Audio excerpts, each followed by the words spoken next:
Então, eu esqueci de agradecer no início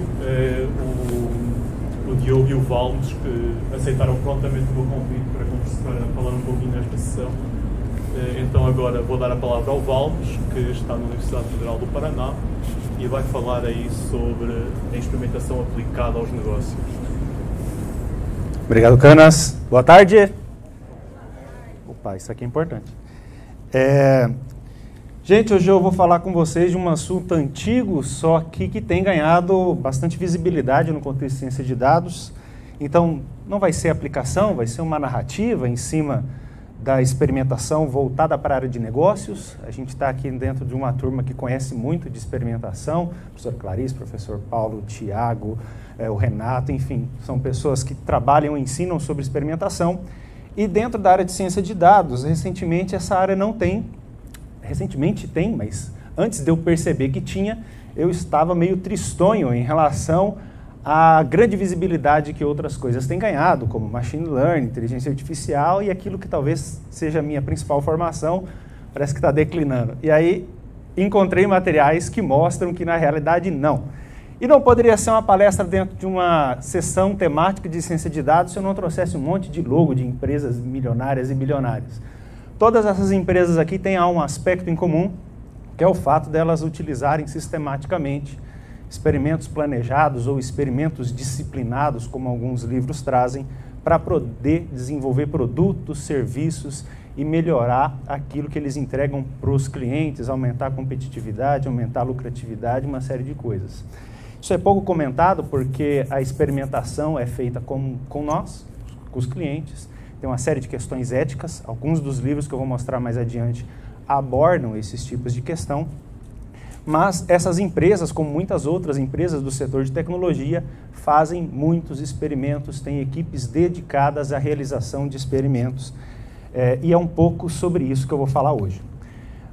Eu me deparei com esse gráfico que vocês estão vendo há alguns anos atrás, falando do valor e da complexidade da aplicação de certas técnicas no contexto de negócios.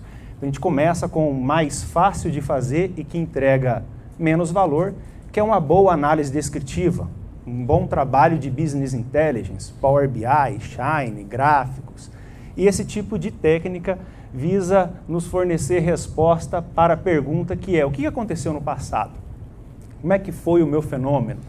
Você pode fazer isso por meio de dados geográficos, por meio de séries temporais, enfim, com todo tipo de dado você tem técnicas de visualização de dados que endereçam ou permitem que você conheça a história por trás desses dados. Mas é algo que a gente faz de maneira simples, muitas vezes utilizando apenas uma boa planilha eletrônica e que agrega um certo valor. Depois vem a análise diagnóstica, um pouco mais de sofisticação em cima da análise descritiva, porque a gente já tem ali embutido modelos estatísticos, alguns testes de hipótese, etc. e tal. E aí a gente vai para o mais sofisticado ainda, que é a análise preditiva, onde estão os holofotes recentemente. Machine learning, inteligência artificial, prever o futuro, ganhar dinheiro de várias maneiras, etc, etc, etc, análise preditiva. E por último, a análise prescritiva, que a primeira fonte que eu consultei sobre o assunto falava que ali utilizava-se muita otimização, pesquisa operacional. Um exemplo clássico de análise prescritiva seria encontrar o melhor local para você colocar uma agência de um banco, né? Então eu falei, nossa, ele deve ser muito reservado para os matemáticos, muito nerds, assim. E aí, procurando encaixar onde é que estava o planejamento de experimentos, as primeiras fontes que eu li falavam que o planejamento de experimentos estavam aqui. Estava aqui dentro porque era teste de hipótese, era diagnosticar.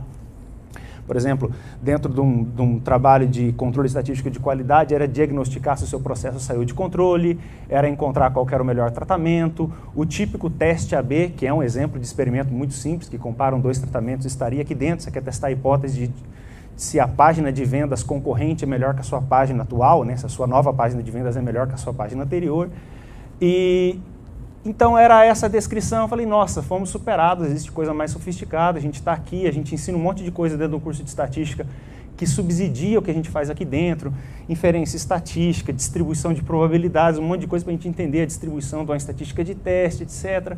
Um monte de tempo dedicado e, de repente, uma área mais sofisticada ganhando mais evidência ali. Eu confesso que eu fiquei assim tristinho, mas tudo bem.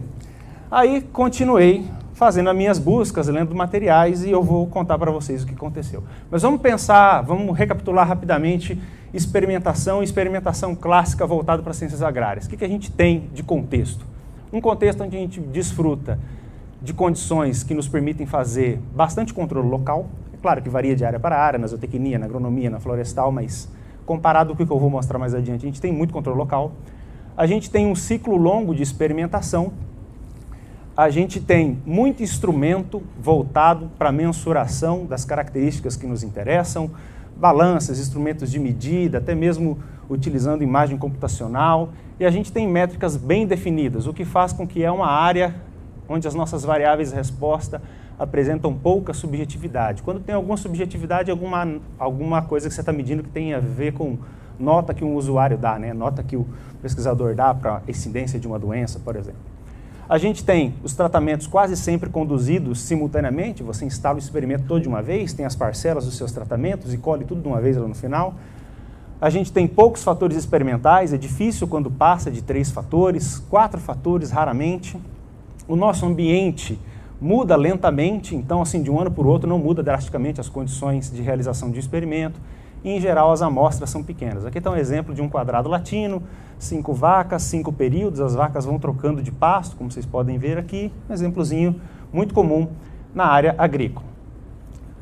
Isso levou a gente a ensinar análise de experimentos utilizando, pelo fato de serem experimentos de baixa complexidade, tanto de instalação, implantação quanto de análise, os experimentos que nós utilizamos aqui, os delineamentos que utilizamos aqui, são quase sempre de uma lista de delineamentos que estão aí na nossa literatura de estatística experimental. Delineamento resultado, em blocos, blocos incompletos, quadrado latino, quadrado greco-latino. E a gente tem muito material ensinando a analisar esse tipo de experimento, visto que a gente instala o experimento pegando um delineamento de uma lista. Basicamente é isso. A gente não se esforça. A gente gasta mais tempo dentro de uma disciplina ensinando a analisar o experimento do que propriamente analisá-lo, porque a gente pega uns delineamentos prontos, né? Então a gente dá pouca ênfase no planejamento em si, nunca fala de planejamento ótimo de experimentos, nunca fala de propriedades dos delineamentos, como ortogonalidade, se o experimento é rotacionável e outras coisas. Isso a gente acaba falando quando a gente vai fazer superfície de resposta. Também temos muito controle local, o ciclo é mais curto da experimentação na indústria, a gente tem bastante instrumentação, pouca subjetividade, os tratamentos eles podem ser conduzidos simultaneamente ou sequencialmente, tanto é que livros de superfície de resposta geralmente chamam unidades experimentais de corridas, vou fazer a corrida tal, você vai lá e implanta aquele experimento naquele pedaço de tempo, parte para o próximo, você faz as unidades experimentais em sequência. Muitas vezes temos mais fatores experimentais do que nas ciências agrárias, então a gente acaba fazendo experimentos que saem de um número de fatores grande, de um K grande para um K pequeno, inicialmente experimentos de screen, experimentos 2AK, 2AK com ponto central, depois 3AK e termina muitas vezes com composto central. As amostras também são pequenas, mas já tem um caráter já de experimentação com a ideia sequencial. Aqui está uma ilustração do cubo experimental, né, para um fatorial 2 ao cubo.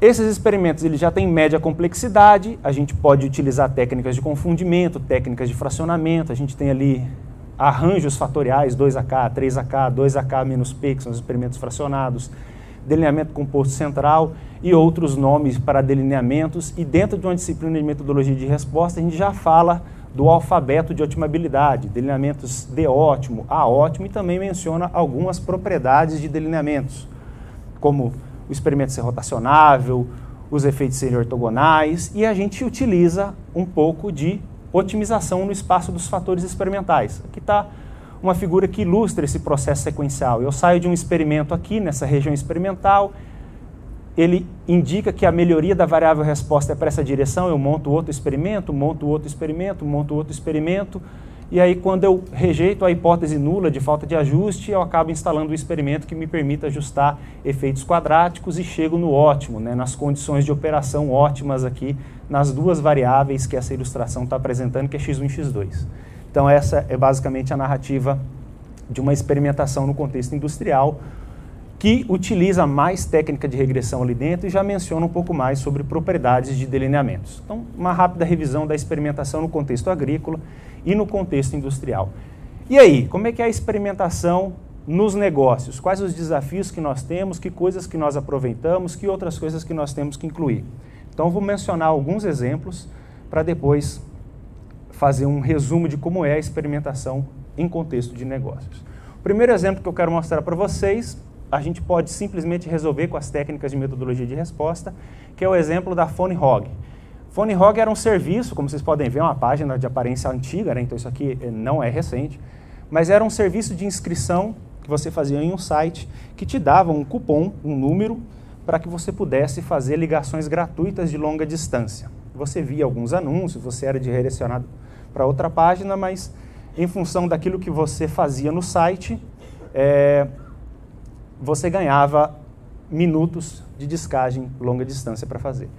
E para que esse site funcionasse, para que ele tivesse pessoas querendo oferecer seu serviço lá dentro, ele tinha que atrair as pessoas tinham que se inscrever, tinha que ser um processo fácil de inscrição e tinha que ter ali as headlines te pressionando para fazer a inscrição. Então, vocês podem ver aqui, ó, let our advisors pay for your long distance calls. Né? Deixa os nossos anunciantes pagarem pela sua ligação de longa distância, tem o formulário, tem o botão de participar, tem um rodapé, tem uma imagem aqui, tem uma imagem de cabeçalho. Então, essa página ela foi melhorada com o tempo e esse exemplo mostra um experimento que considerou simultaneamente 10 fatores. Essa imagem aqui de cima, essa headline menor, esse texto, esse formulário, esse outro texto, a forma e a posição do botão, esse outro texto, um rodapé que nesse print não aparece, essa imagem que está aqui. 10 fatores ao mesmo tempo, cada um deles com 6, 4, 3, 4 níveis, e se você for realizar o fatorial completo, você vai ter 1.658.800 tratamentos para aplicar. Precisaria de uma infraestrutura computacional gigantesca, uma quantidade muito grande de clientes, que talvez até não seja tão limitante assim nos dias de hoje, porque o ChatGPT saiu e bateu 1 milhão de usuários rapidinho, né? Então talvez você pudesse até fazer um fatorial completo se fosse com o ChatGPT ou com qualquer outra tecnologia, mas ainda assim é desafiador. E aí, utilizando o que a gente sabe de planejamento de experimentos, foi realizado um experimento com 44 novos tratamentos e o baseline, que é a testemunha, que é a atual página que estava sendo praticada, e esse experimento com apenas 45 tratamentos foi capaz de estimar os efeitos principais, os 35 parâmetros. Em termos de delineamento, virou um delineamento que não é balanceado, não é ortogonal, cheio de efeitos confundidos, a variância do erro é impura, então são várias características que nós comentamos sobre propriedade de delineamentos, mas a pergunta que surge é, como é que a gente gera esse delineamento? Como é que de 1.658.800, como é que você escolheu 44 tratamentos para aplicar que pudesse gerar uma decisão em cima de qual é a melhor página, quais as características mais relevantes para se colocar? Como é que você chegou nos 44? Foi utilizado técnica de delineamento ótimo de experimento, gerou um delineamento D ótimo, e aí eu vou comentar alguns pacotes no R que são capazes de fazer esse tipo de coisa. Mas existe teoria para isso e a gente passa muito rápido por esse tipo de coisa quando a gente está ensinando isso para a graduação, tá? Esse experimento ele rodou por 2 semanas, todas as páginas foram apresentadas com a mesma probabilidade, então um novo usuário entrava, meio que um número aleatório sorteava que página que ele iria ver, e a página que é o baseline, ele apareceu com 4 vezes mais probabilidade do que as páginas concorrentes. Isso resultou numa retenção de clientes de 16% para 22%, aumentando então 35% de clientes inscritos na página, tá?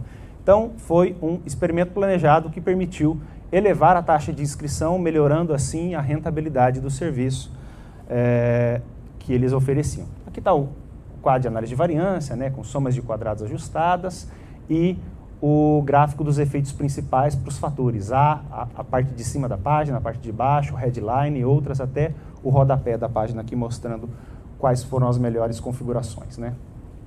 Então, beleza, esse foi o nosso primeiro exemplo. Aqui eu já menciono, então, alguns recursos em R que nós podemos utilizar. O agrícola é um pacote que a gente tem lá, formas para gerar delineamentos inteiramente casualizados, blocos, fatoriais. O pacote RSM gera delineamentos comuns em metodologia de superfície de resposta. Fatoriais fracionados você pode gerar com o pacote FR-F2. O pacote Alg Design, assim como o Optimal Design, possuem algoritmos para geração de delineamentos D, A, I e C ótimos. Para quem trabalha com modelos não lineares, existem vários pacotes, mas um recente é o ICAOD, que tem um método de otimização que dá origem à sigla, eu não me lembro qual. E a gente tem o pacote SKPR, que também gera delineamentos com diferentes letras de otimabilidade ali. Tá? Em especial, com esse pacote aqui, dá para você escolher os 44 tratamentos que você iria utilizar pedindo um delineamento de ótimo. No meu computador pessoal, não conseguiu reduzir 1.658.000 para 44, demora muito, mas com 6 tratamentos, em 1 minutinho está pronto. Então, alguns pacotes no R que você pode utilizar para estar trabalhando com delineamentos ótimos para fazer experimentos como esse de muitos fatores. Tá?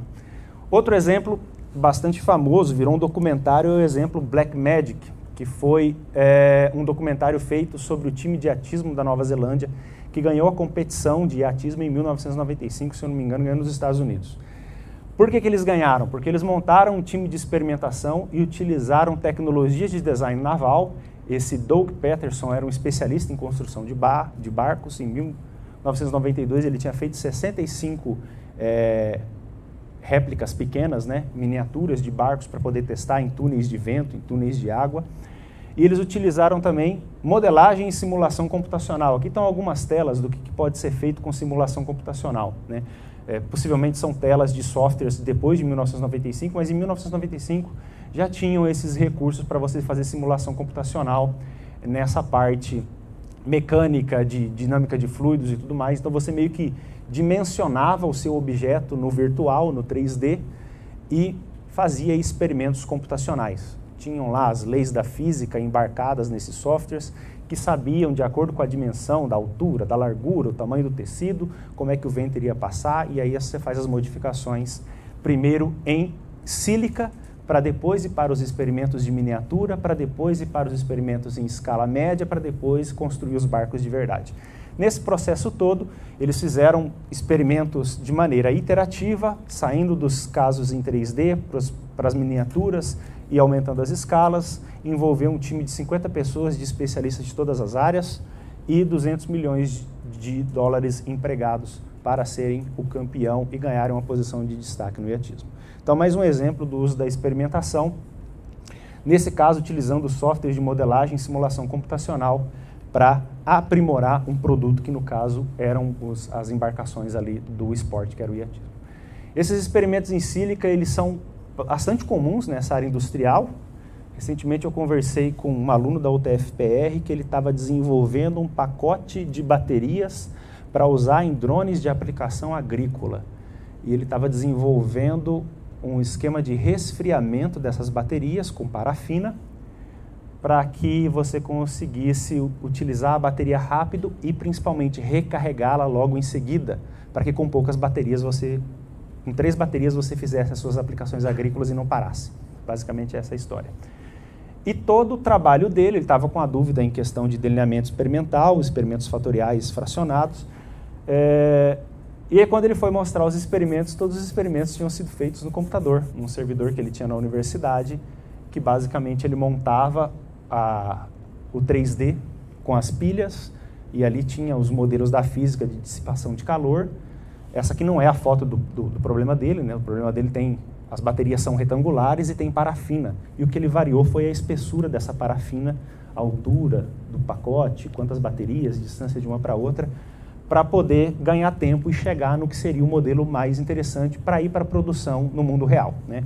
Então, o software que ele utilizava permitia construir a versão CAD, a versão 3D, simular e já analisar os dados. Ele já tinha um aplicativo, já tinha uma seção toda de delineamento experimental lá dentro, que analisava os fatoriais com ponto central, enfim, como a gente tem no software, Minitab, esses softwares voltados para essa área.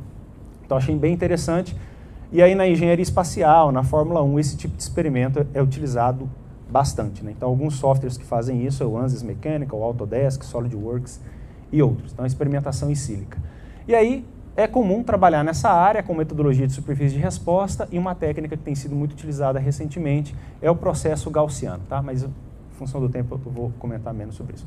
Um terceiro exemplo é o exemplo que o Uber fez para poder instalar, né, colocar mais um serviço à disposição dos clientes, que era o Uber Pool Express, um serviço de carona compartilhada que, diferente do Uber Pool, o Uber Pool Express tem o ponto. Você se desloca até um ponto e lá você pega uma carona compartilhada. Então o carro não passa na tua porta, a ideia é que a viagem seja mais rápida, porque você vai até um ponto de carona, dentro de uma via rápida, então o deslocamento é para ser mais rápido de um ponto para outro. Só que fazer esse tipo de experimento não dá para você casualizar as pessoas dentro de uma cidade.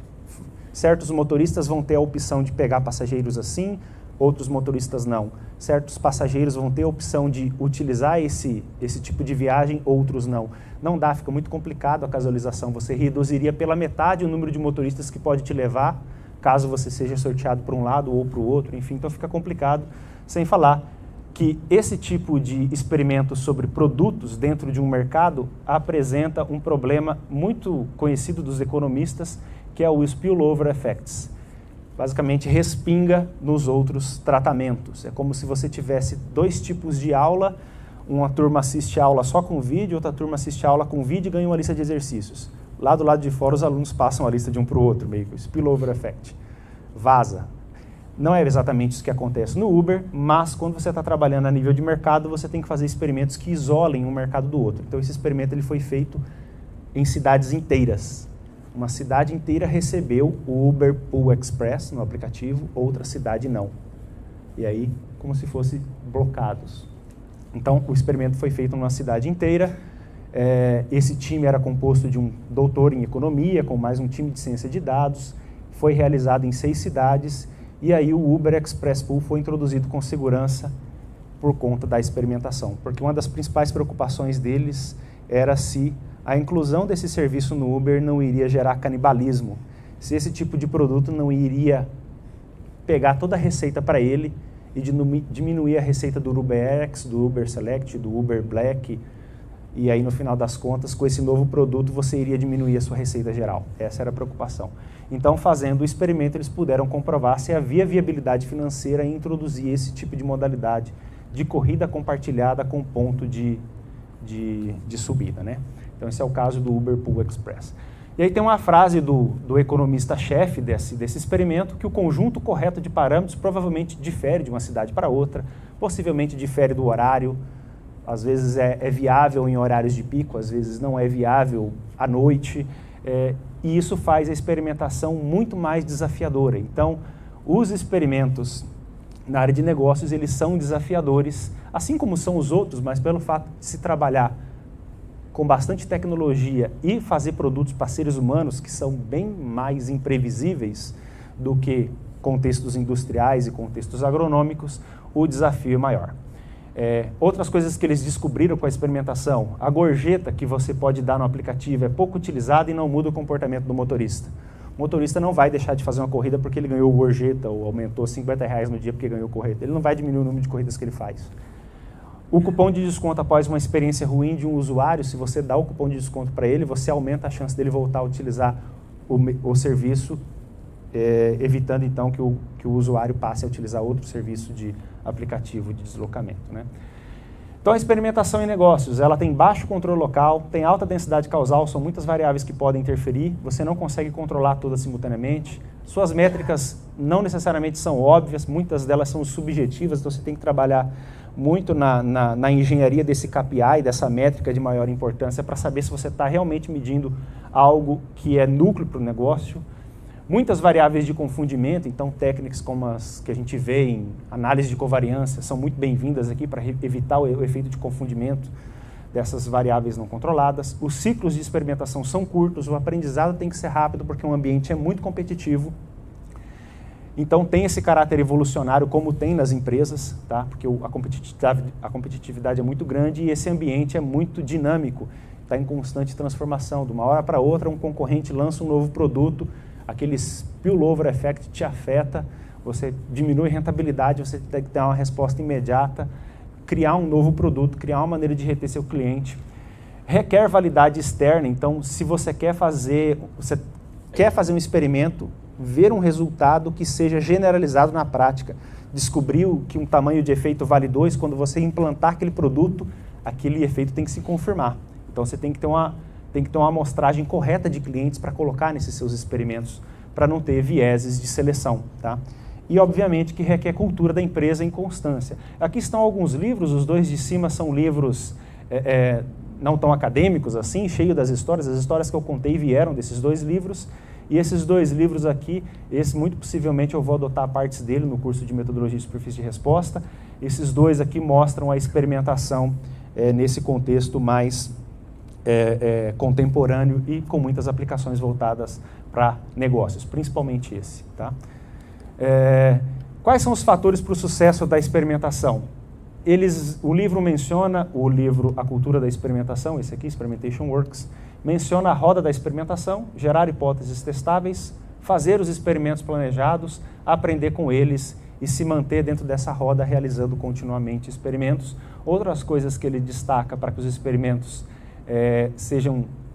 gerem aprendizado de alta velocidade é começar com baixa fidelidade, que são experimentos em sílica, por exemplo, tem baixa fidelidade, não são exatamente experimentos reais, mas permitem que você avance várias etapas bem rápido. São experimentos de baixo custo, experimentos feitos em escala reduzida, o feedback é rápido, você pode aumentar sua capacidade de experimentação com mais equipe e mais infraestrutura. Os experimentos na área de tecnologia são mais tranquilos em relação a isso, porque você consegue comprar mais cloud, alcançar mais pessoas, fazer experimentos em um período mais curto de tempo. Pode conduzir experimentos simultâneos, rodar em diferentes mercados e tem que ter um controle para que você possa comparar se a nova proposta difere, obviamente, da maneira usual que você tem oferecido o seu produto, tá? Uma última questão que eu quero colocar é quem que é o profissional capaz de trabalhar naquela último degrau daquela escada? Quem que é o profissional da experimentação? Na minha opinião, sem dúvida, é o estatístico, porque o estatístico tem na sua formação uma série de disciplinas que o capacitam a fazer isso. Amostragem, planejamento de experimento, metodologia e superfície de resposta, delineamentos ótimos, que muitas vezes visto rapidamente dentro de metodologia e superfície de resposta. O estatístico conhece mais de instrumentos e criação de instrumentos e criação de escalas, teoria de resposta ao item e outras coisas, porque experimentos na área de negócio muitas vezes pode partir de um questionário para que você tenha um indicador de algo, um indicador de satisfação, além de outras disciplinas de modelagem que são necessárias quando a sua variável resposta pede um modelo GLM, o seu experimento envolve fatores de efeito aleatório, você tem um experimento de tempo até um evento e assim por diante, etc, etc. Depois que os dados já existem, aí cientistas de dados e outros profissionais vão trabalhar ali felizes e contentes, mas até o dado existir, o papel fundamental é do estatístico e a gente não pode abrir mão dessa vantagem profissional que a gente tem em cima dos outros profissionais. Então, para concluir, experimentação gera valor, várias empresas utilizam a experimentação para desenvolver produtos, para agregar valor no que fazem. Essas empresas têm desenvolvido a cultura da experimentação e criado times para trabalhar com experimentos planejados no contexto de negócio. O estatístico é o profissional mais preparado para trabalhar com experimentação e a gente tem na parte didática como professores que mantêm e valorizar esses conteúdos voltados para a experimentação nos currículos dos cursos de estatística, porque isso é importante, é uma área profissional de alta complexidade que gera alto valor e que possivelmente vai remunerar muito bem os nossos estatísticos, dando para eles notória visibilidade. Beleza? Era isso que eu tinha para hoje, agradeço a todos vocês, acho que estourei um pouquinho o tempo, então a gente pode conversar no momento do café.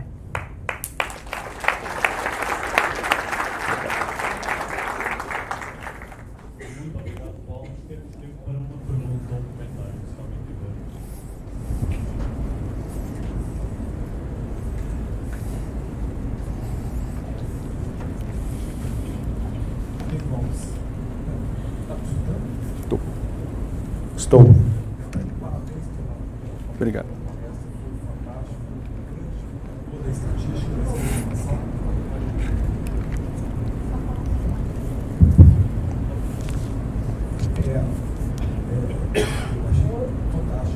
Obrigado.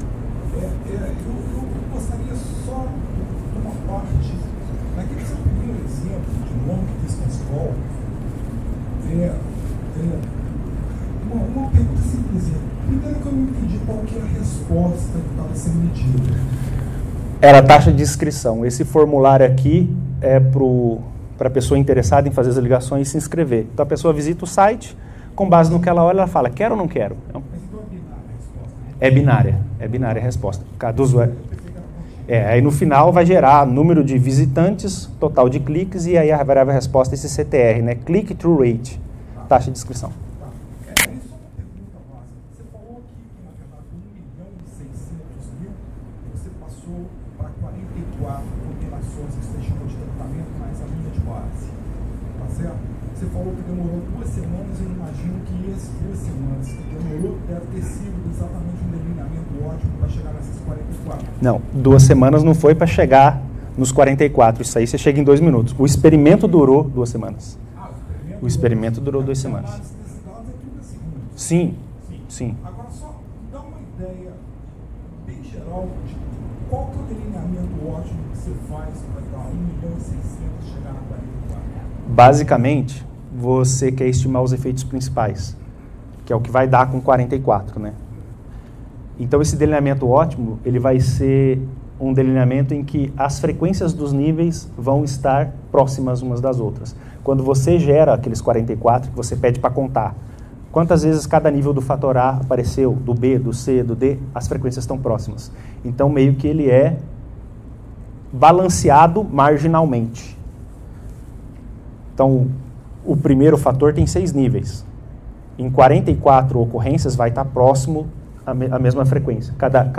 O A1, o A2, o A3, o A4, o A5 e o A6 vão acontecer nessas 44 uma frequência próxima. Não vai ser exata, mas é próxima. Beleza? Vamos agradecer novamente ao Valmos. Claro.